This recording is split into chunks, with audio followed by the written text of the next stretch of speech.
Welcome back, guys, to another video. I just wanted to share with you guys about the truth behind the cardiac arrest of LeBron James's son, Bronny James. I did a video on my channel. The video was entitled "Is Bronny Ready for the NBA?"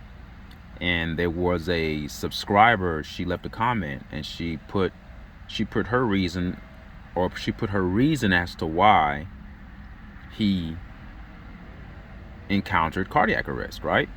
And I agree with her, but there's certain things that you can't say on certain platforms, or you'll get banned, or you'll get, they just like to take you off of things and censor you. So I'm going to be very choice with my words on this message. And I've given this message before on another platform that I was on initially before I came to YouTube. I was on Rumble. Rumble allows you a little bit more freedom to be more to be less choice with your words. You're allowed to express yourself more on Rumble. On YouTube, it's very monitored, and you have to be very careful with what you say. So I'm very happy for LeBron James' son, Bronny. Why? Because the guy nearly had he had an almost near-death experience. And from that point till now, fast forward, and he's trying out for the NBA, I think that is a huge deal. It's like life happens in flashes, right? You go from near death to now you're nearly in the NBA. So I can't be mad about that. I don't care why he's there or how he got there. I'm glad that he's given this opportunity to try to make it to the NBA and play basketball with his father. That father-son relationship is truly a dynamic one to embrace. So we know that Bronny's basketball journey, was almost done. He almost died. We all know the cause. Well, at least I know the cause. Many smart, critical thinkers know the cause. You guys do know that cardiac arrest in young, healthy people is very rare. Like, it's not something that happens normally.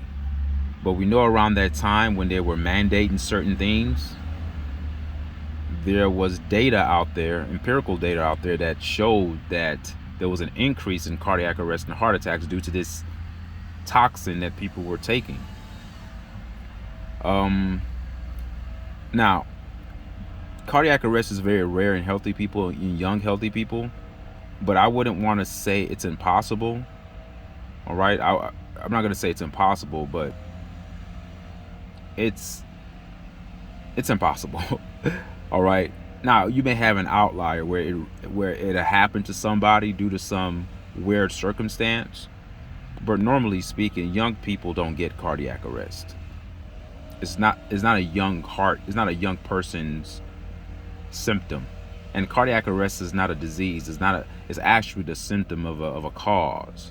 But they'll say cardiac arrest without telling you the cause. There's a cause to everything. So let's not act stupid or act ignorant, and let's not completely ignore the elephant in the room. Okay, the elephant in the room is that thing that they were making people get.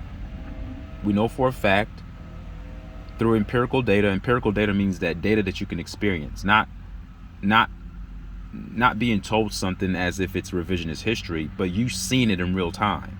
So we have empirical data that after those things that they made people get, after it was administered to the public, we saw an uptick in cardiac arrest, and we saw an uptick in heart-related problems like heart attacks with young children and young people in general, especially athletes. Athletes should have the most, functional hearts. They're the ones that are less likely to have any heart ailments. They're young, they're relatively in shape, athletic, they're active. We're talking about top condition athletes, and I believe that Bronny was top condition. He was a top condition athlete. He had a strong, healthy heart. All of a sudden he drops and almost dies. And we had other athletes who were not as fortunate as Bronny, who dropped dead, collapsed and unconscious, just like Bronny did. But Bronny was fortunate to be caught in time and taken to the hospital to revive him. Others were not as fortunate. So this trend will continue for another 3 to 4 years, because that's how long it takes for a toxin in the blood to run its course without a deliberate act of detoxification to get rid of the chemicals in the blood. So when you have a toxin in your bloodstream, it takes that long for it to be purged out. But in that process of it being purged out, you may not be fortunate to still be alive. Bronny almost met his fate, but it wasn't in the cards for him, and I'm glad that he's still alive today. So when toxins are taken or ingested by the blood, and the blood corpuscles, and when I say blood corpuscles, I mean like the cells in an organ, the cells in the organ. All right, so that's what I mean by blood corpuscles, the cells in the organ, in an organism. So blood corpuscles are an organism, but there are cells that are in the blood corpuscles. Our whole body is comprised of cells. So when you have a toxin that's injected into the blood and the blood corpuscles receive it, there's something called the albumin. Albumin is what's responsible for excreting proteins that help build and restore and sustain and fortify the heart tissue. So in other words, the corpuscles feeds the albumin.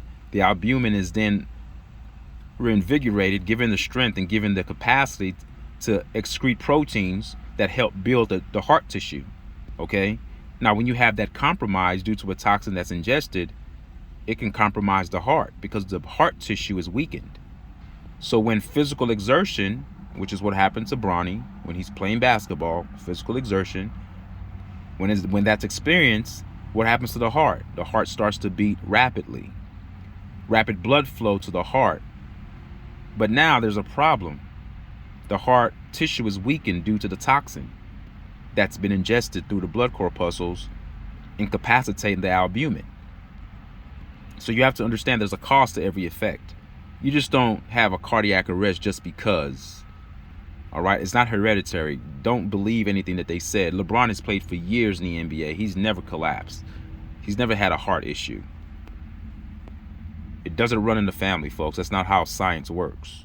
There's a cause to something. We have to start applying critical thinking when we look at these matters. So you have to examine the toxified blood. So the toxified blood is what causes the cardiac arrest. Okay? The blood has been polluted by a toxin responsible for pumping the heart. There's going to be problems. So the toxified blood is no longer reacts to the hydrophilic surface responsible for pumping the heart. Believe it or not, the heart doesn't pump the blood. The hydrophilic surface is what pumps the blood. And the heart pumping is a reaction to the hydrophilic surface. The hydrophilic surface means a surface that attracts water. Hydro. That's where you get the term hydro from. Hydrophilic means that it's a water absorber, which is why they tell you to always drink water, because water is what pumps the blood. The capillaries is what pumps the blood. The heart does not pump the blood, contrary to popular belief. So within the cardiovascular system, you have capillaries that act as what they call xylem hydrophilic tubes. Again, xylem hydrophilic tube, these are tubes that attract water. So so in a sense, these tubes attract water, thus using it in something called a gel phase. It's a gel phase to propel pressure, causing upward movement that gives off the misnomer that the heart pumps the blood, when in actuality it's not the heart that pumps the blood. It's the xylem hydrophilic tubes that pumps the blood, and it goes through the heart acting as a centrifuge and pumps. So it makes people believe that the heart is what pumps the blood, but that's not true. So it's the pressure from water flowing through the capillaries that causes the heart to pump.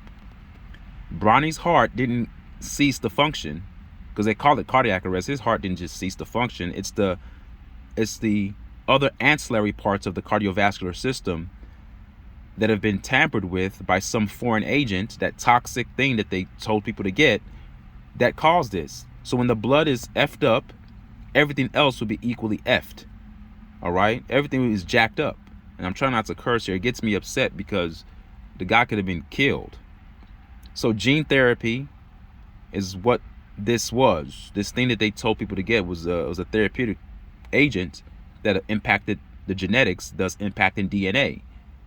So the materials are not easily removed as the normal toxins are exposed to, that we're exposed to daily. So we're exposed to toxins daily, but when you have something that's wound up in your genetics and DNA, you can't remove that because it starts to actually change your DNA.